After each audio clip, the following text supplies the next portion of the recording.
Hi everybody and welcome to this week's edition of the Lakelands Football Show. I'm your host, Sarah Spencer, and I'd like to introduce our guest for this week, Greenwood County Manager Toby Chappell. Thank you. Thank you for being here. Yeah, absolutely. Okay, so you want to introduce yourself? Michael Kirschfer, sports editor. And David Roberts, sports writer. I'll be at Greenwood Hillcrest this week, so if you want to follow along, that's where I'll be. All right, awesome. So let's move into picks. We actually have a game tonight, which is a little different, but we've got Lawrence 3-4 at Riverside 3-4. What you think? I think I'll take Lawrence in this. Okay, David? Yep. I like Lawrence. DQ Floyd, 623 yards the last 3 games. Hillcrest got 5 rushing touchdowns in the first week against, in the first half against Riverside last week. So I don't think they can stop Lawrence. Okay, so we're in agreement. Let's move on to games on Friday. So Greenwood Christian 1-5 at Williamsburg Academy 3-3. What you thinking? I got to go with Greenwood Christian here. I know many big boosters for Greenwood Christian. Fran Wiley from Piedmont Tech, David Stumbo, solicitor, my own administrative assistant Susan McIntyre.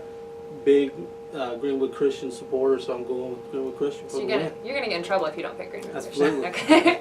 Well, I hate to disagree, but I'm gonna have to. I think I've got to pick Williamsburg Academy just because so many players for Greenwood Christian are still injured. So let's move on to Whitmire 3-4 at Calhoun Falls 1-5. I'll go with Whitmire on this one. Calhoun Falls lost big last week, 35-0 to Dixie. I don't see them getting the wheels back on the bus for this week. Yeah, I agree. Tough season for Calhoun Falls. I don't think it gets any easier with that Whitmire team. 1-0 in region so far, so I like Whitmire. Yeah, and I was at that Dixie game. That was definitely kind of a demoralizing loss. Okay, McCormick 2-5 at Dixie 5-2. Dixie coach turned the team around from a 1-9 season last year to 5-2 now. Run a double wing approach, hard to prepare for on 1 week's notice, not a typical offense to prepare for. I'm going to go against my good friend, County Administrator Columbus Stevens from McCormick and take Dixie. Wow.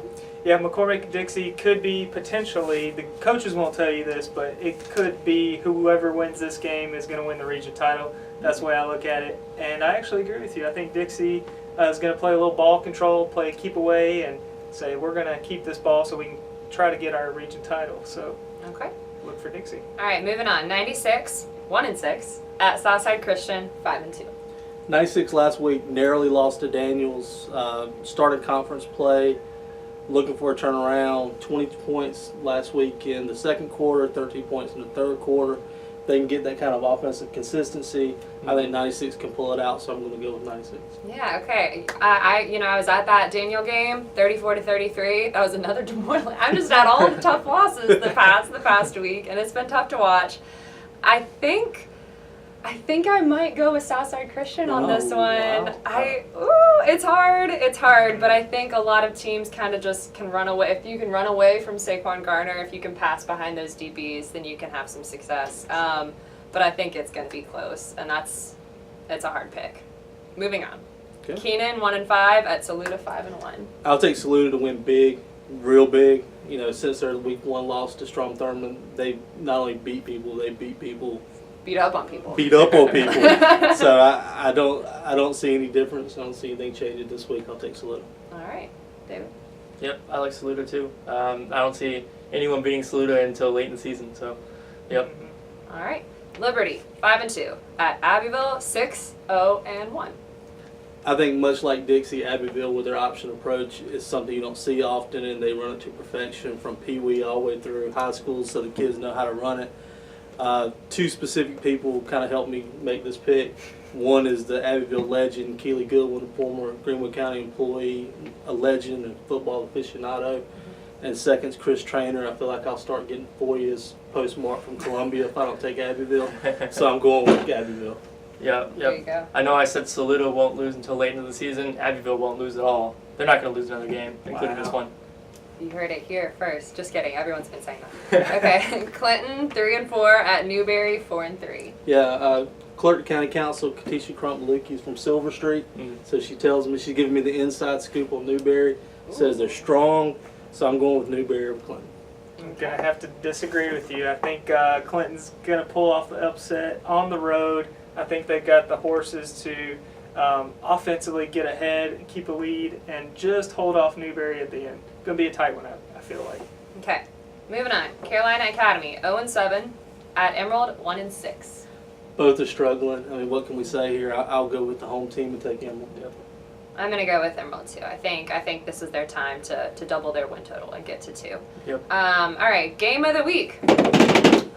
Greenwood 6-1 at Hillcrest 3-4. Yeah, Greenwood, after that tough loss to T.L. Hanna, I think adversity is going to help them. Some personnel issues, loss to T.L. Hanna. Got my faith in Coach Pippen. I think he's going to guide them to where they need to go. I got Greenwood for the win. Yeah, I do too. Huge win last week against Malden. I think that proved that Roshan Jackson can handle the offense at quarterback, so I expect them to go straight to a region title after this. And maybe building a little bit of confidence for Roshan too. Okay, Michael, what you thinking about I don't know, this one? guys. You guys may or may not know, I'm a Hillcrest grad, so, Hillcrest has won their last 3. Oh, wow. Yep, that's right. Hillcrest grad here.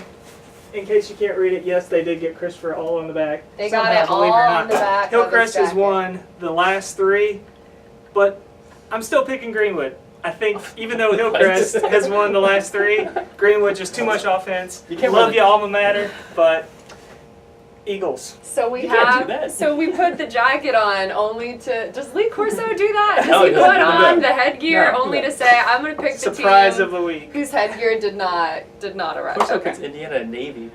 He's true to his roots. Come on, Michael. All right. Well, I guess we're in agreement despite this. But anyway, thank you for joining us. Thanks for being here. Sure, thank you. Yeah, if you guys have any questions or comments, leave them below on YouTube or feel free to reach out. Next week's guest is going to be Beth Taylor, Greenwood School District 50 Director of Secondary Education. So we're really excited and looking forward to that. Make sure you check out our stories from today and tomorrow. And thank you, and we'll see you next week.